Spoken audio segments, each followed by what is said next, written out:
Bismillah walhamdulillah wassalatu wassalam ala rasulillah. All praise is due to Allah subhanahu wa ta'ala, the King, the Master, the Sustainer, the Creator of the seven heavens and the earth, and we send peace and blessings upon His beloved Muhammad sallallahu alayhi wasallam. You know, my brothers and sisters, there isn't a place that I go or that I travel to except that I'll get some mother and some father that come up to me with a broken heart and worry and concern in their eyes, and they always advise me that, please brother, can you speak about can you speak about children and speak about the rights of the parents, speak about the youth and how our youth are lost and our youth are going astray. And I get this so much, and I can see the frustration in the eyes of mothers and fathers.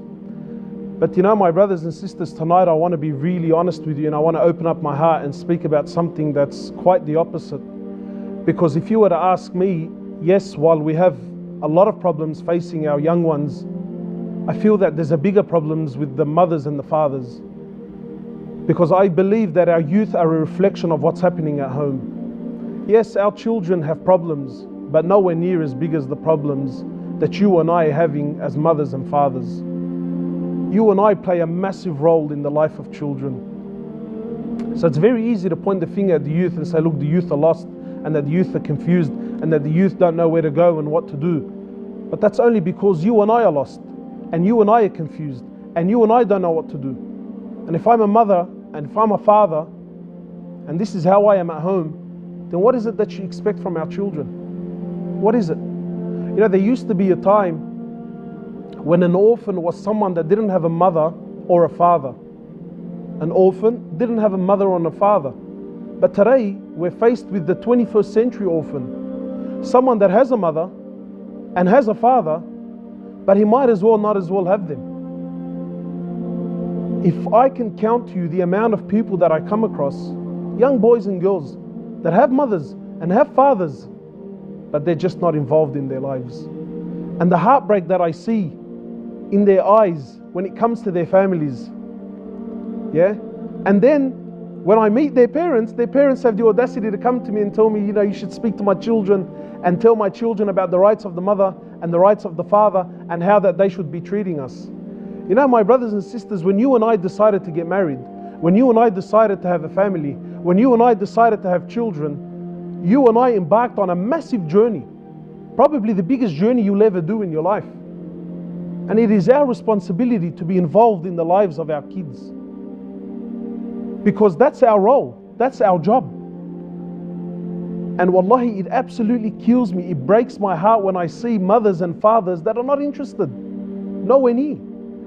If I tell you how many young boys I see and I talk to, and the young boy will look me dead in the eye and he told me, you know what, I despise my father, I hate my dad. And when I tell him why, how come? He says to me, brother, there's no relationship with my father whatsoever. I come home from school, he's not there. When I need him after school, he's not there. He's always out with his mates, or he's busy at work. One guy, when I was actually having a chat with him, he had a lot of problems with his father. And I said to him, man, talk to me. How come there's problems with your father? He says to me, from the core of my heart, I actually hate my dad. I said to him, why do you hate him for? He goes, because he's never around. My father has never once in my life had a conversation with me, ever. In fact, the only time I ever hear my father speaking to me is when I've done something wrong. When I've done something wrong, that's the only time I hear his voice. And when he does speak to me, it's put downs. You're a loser, you're not going to be anything in your life, you're this, that and the other.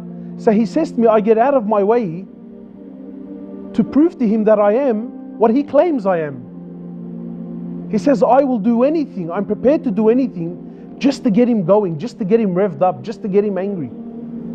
This is the condition. Why?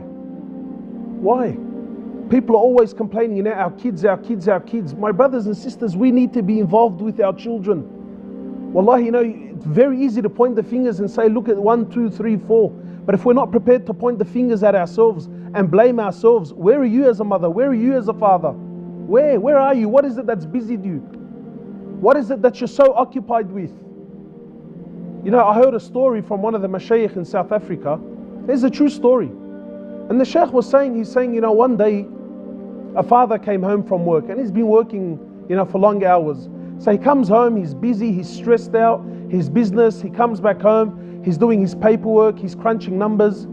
So his son, who's been looking forward to seeing his father all day, he comes over to his father and he's excited, his dad's finally home. So he comes up to his father and he wants to communicate with him. He wants to tell him about his day and how school was. And his father wasn't interested whatsoever.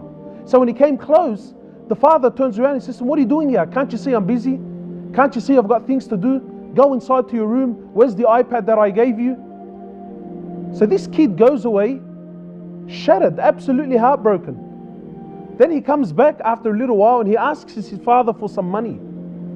He says to him, "Dad, can I have some money?" He says, "What do you want money for? Didn't I give you money just the other day? Didn't I give you money the other day?" He says to him, "How much do you want?" He says to him, "Well, I want $10. He says to him, $10. And this kid must have been about 6, 7 years of age. He says to him, $10, what are you going to do with the money? And there's an argument going back and forward. Anyway, eventually he gives him the money and then the kid goes back to his room. Now after some time, the father calms down, the mother comes in, says to him, "Look, your son wanted to talk to you, this, that and the other." Then the father, after a little while, he gets up, he goes to the room, he goes to his son. His son was laying there on the bed, upset, weeping. He says to my son, "Look, I'm sorry, it's just that I'm really stressed out and I've been really busy with work." And he says to me, "Look, what did you need the money for?" So the kid lifts up his pillow and he shows his father that he's been saving up the money. He says to my father, "Tell me something, how much money do you earn an hour? How much do you earn an hour?" He says to him, "What do you want to know for?" He says, "Because I've been saving up the money that you give me on a weekly basis because I want to buy an hour of your time. I want to buy an hour of your time that's uninterrupted, an hour that you're not on the phone. You're not busy looking at emails. You're not busy looking at WhatsApp. You're not busy looking at this, that and the other. I want an hour of your time." Wallahi, my brothers and my sisters, I ask you sincerely, honestly, when was the last time you ever had a proper conversation with your child? When was the last time you ever sat down and asked your child about their interests, about what they like and what they dislike? When? Somebody once told me, he said to me, "When was the last time you actually played with your children?" And he said to me, "I don't mean play as in kick a ball. No, he said to me, I mean sit down and do what they want you to do. Interact with them." Truth is, never. Never. A kid grows up worshipping his parents. For kid, wallahi, if you gave your child 24 hours of the day, he won't say no. But what happens is we're busy, and we never ever have time. And even when we're there, and I'm speaking about myself, these are the mistakes that even I make. My wife points them out to me all the time. She says to me, "Mohamed, get off your phone. Get off your phone. Your kid is talking to you. Your kid is trying to ask you a question. Your kid is trying to engage you. And guess where I am? I'm busy. I'm busy." So even when I'm at home, I'm actually not there. I'm busy on my phone. What do you think this does to a child? Wallahi, you could be the greatest parent on earth. You can be the greatest parent on earth, ticking all the boxes. Parenting is the greatest job you'll ever do. Imagine when there's shortcomings. Imagine when you and I are not there. And what's worse than that, wallahi, I've seen many of us, and let's be real. Please, my brothers and sisters, we have to start being real with each other. Many of us, we live under one roof. But guess what? We're living very, very separate lives, man. The husband is in one world, the wife is in another, and the children are just in another world altogether. And then we wonder why children are disobedient. There's no unity at home. There's no harmony at home. You want peace? You want happiness? It takes hard work. You have to strive. You have to work for it. The Prophet of Allah, he says, "The best of you are those who are best to their families, and I'm the best to my family." The Prophet of Allah, the one who was truly the busiest man on earth. Wallahi, I find it interesting. You and I, we open up a little business that probably occupies 10, 15 hours of your day, and that's enough. That will be enough, right, to justify my bad relationship with the masjid, bad relationship with my prayer, with my Quran, with my wife, with my families, with my children, because of a little business. Imagine the Prophet of Allah. Imagine the man who was truly the busiest man on earth, the man that had to run the affairs of the whole ummah, the man that was, the one that sallallahu alayhi wasallam, this is the man that was, receiving revelation dealing with the people, giving da'wah, right? Walking along the streets, sorting out the problems left, right and center. This person's getting married, this person's getting divorced, conflict over here, conflict over there. This was a man 24 hours around the clock, and yet he still had time for his wives. He still had time for the kids. He still had time for every single aspect. And that's our life. And I know some of you now are listening thinking, man, that sounds like a lot of work. Yeah, well, hello. It's called parenthood. Wallahi, my brothers, we all want our children to be the best. Trust me, your child will be exactly as you are. Look at yourself in the mirror. Look at your lifestyle. What you see is a very good indication of what your child is going to be. So ask yourself, where are your priorities, man? Wallahi, where are our priorities? Our children, more than ever, especially in the Western world, they need us so much. They need our attention, they need our affection, they need our love, they need our understanding. They need us so much. And where are we? Where are we? I'm busy. Busy with what? Wallahi, busy with what? The greatest investment you will ever have are your children, your family, your wife.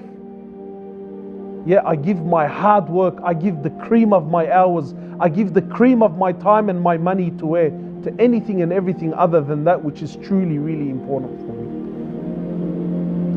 Wallahi, my brothers, we need to wake up. We need to wake up and we need to recalibrate our compass, because the direction that we're heading in, not only are we losing ourselves, not only are we losing our children, but we're destroying the ummah at large. Our kids need us. Wallahi, our children need us so much. 21st century orphan. 21st century orphan. Someone that has a mother and has a father, but they're not there, man. They're not there. Another kid, wallahi, another kid that I spoke to once, and this kid came from a beautiful home. Father works very hard, built them a beautiful home, had a brand new car.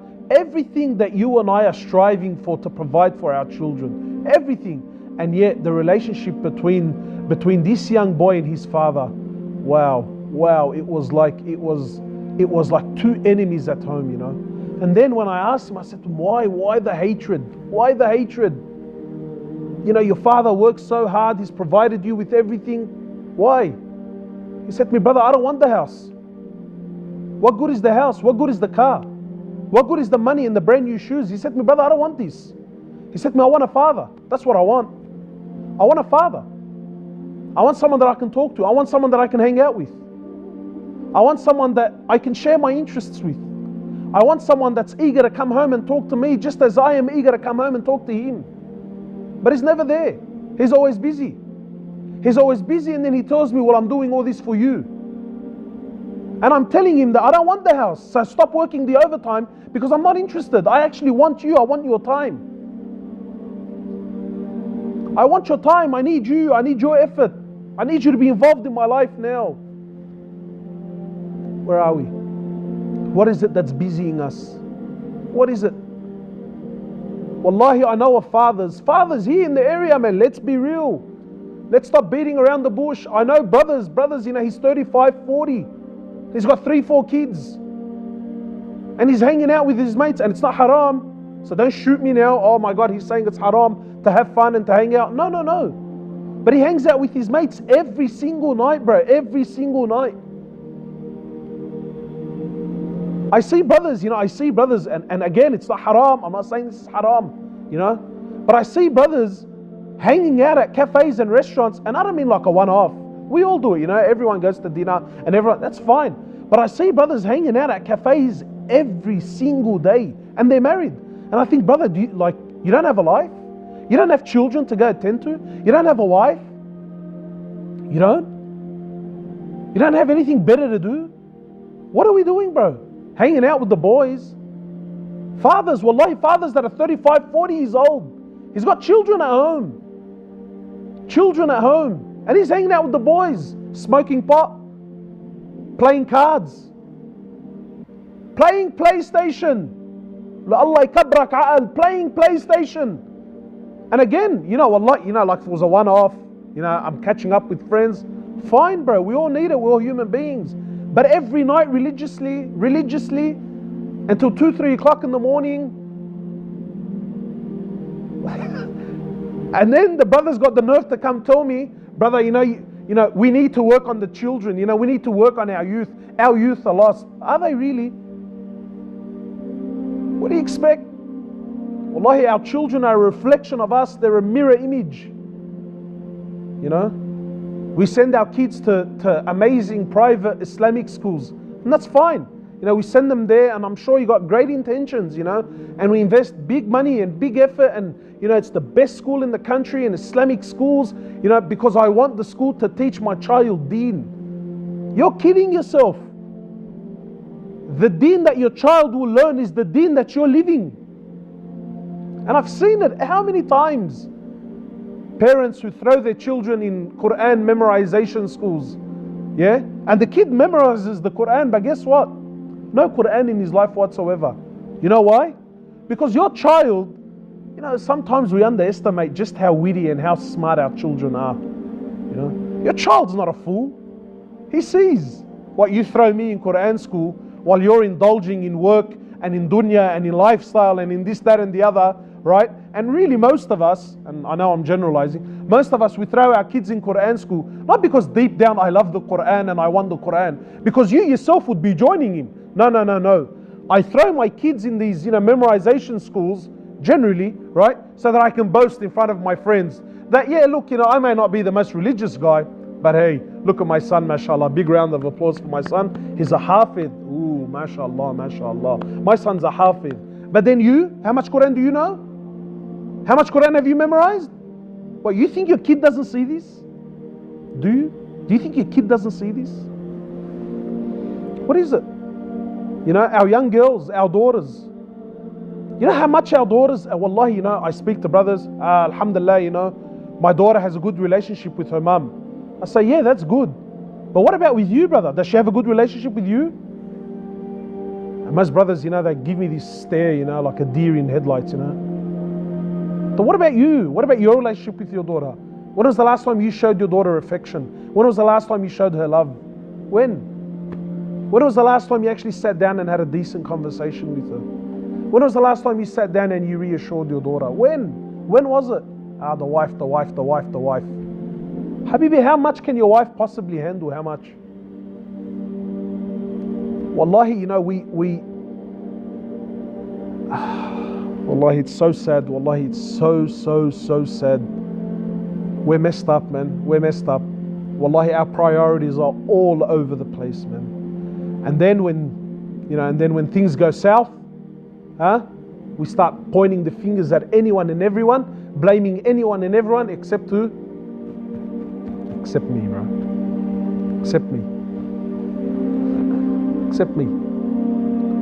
My kids. This is my life. This is my true investment. These are the ones who, but you will only get out that which you put in. 21st century orphan. 21st century orphan. Widows. The 21st century widow. You know who the 21st century widow is? Yeah, she's married. Yeah, she has a man who's supposed to be her husband. Yeah, but she might as well, he might as well be dead. Wallahi, actually, some women would actually be better off if their husbands were actually dead. Tied down. The 21st century widow. Why? We're so busy, bro. We're so busy. We're occupied, consumed with all the wrong things. My family. That's the family, bro. The family is the core. The family is the core of the civilization. It's the core of the community. Your family. How are things at home? Is there love? Is there mahabbah? Is there unity? Is there understanding? I'm busy. In fact, many of us, we come home and we can't wait to run away. I can't wait to get out of there. Look, I'm not saying it's easy. Wallahi, it's not easy. Being a father and a wife and a husband and all of it, wallahi, it's not easy. But we have to at least try, man. We have to at least try. Wallahi, if we really care, bro. If we really care. I get people who come up to me and tell me, my husband doesn't show my children affection. Sometimes, I'll be out with my kids and I'll hug my child and I'll kiss my child people look at me strange, you know. And wallahi, subhanAllah, you know, there's actually a hadith of the Prophet of Allah, sallallahu alayhi wasallam, you know, when he was kissing his grandson. He was kissing his grandson, you know, Al-Hasan al-Hussein, he was kissing one of them. So an Arab came to him, you know, and he says to my Prophet of Allah, you kiss your children? He says, yes, of course I do. He says, by Allah, I have 10 kids. I have 10 kids. I've never kissed any of them once. What did the Prophet of Allah say to him? He says to him, what can I do? What can I do? What can I say if Allah has snatched mercy from your heart? Allah, it's amazing, you know.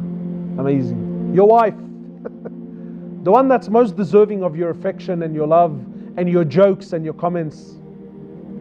You know, I see brothers, you know, because I'm a tradie, right? So I'm a tradesperson. So I see brothers, you know, out there in work. You know, when a customer calls him and it's a female, Allahu Akbar, the adab and the akhlaq and the smiles. Hi Joanne, how you doing? Great, lovely to hear. Yeah, that's fine. Yeah, don't worry about it. Amazing. I think, wow, this guy, man, his wife must be in cloud 9. Yeah. And then as soon as he gets up, you know, as soon as he gets off the phone and then his wife calls, you see the change of look on his face. You see the ghadab. You see the misery in his eyes. Yeah, what do you want? Yeah, what do you want? The aggression, you know. It's no longer speaking, it's almost like barking, you know. Roof. Whoa. Whoa. What happened? It's the wife. So Joanne, right? Joanne gets your, mashallah, she gets your love and your hikmah and your wisdom and your... But the one that's more deserving of it, what does she get? What does she get? She gets nothing, you know. Nothing. And then we worry. And then we complain and we argue. Priorities, my brothers, wallahi. Priorities, my brothers and my sisters. You know, stop blaming the youth. Stop complaining about the children. Because wallahi, if we better ourselves, if we start fixing ourselves, if we start getting involved, if we start paying attention and listening and helping one another, and you'll see a great change in our children. We ask Allah subhanahu wa ta'ala to bless our kids and to bless us. Subhanakallahumma wa bihamdik. Ashhadu an la ilaha illa anta astaghfiruka wa atubu ilayk.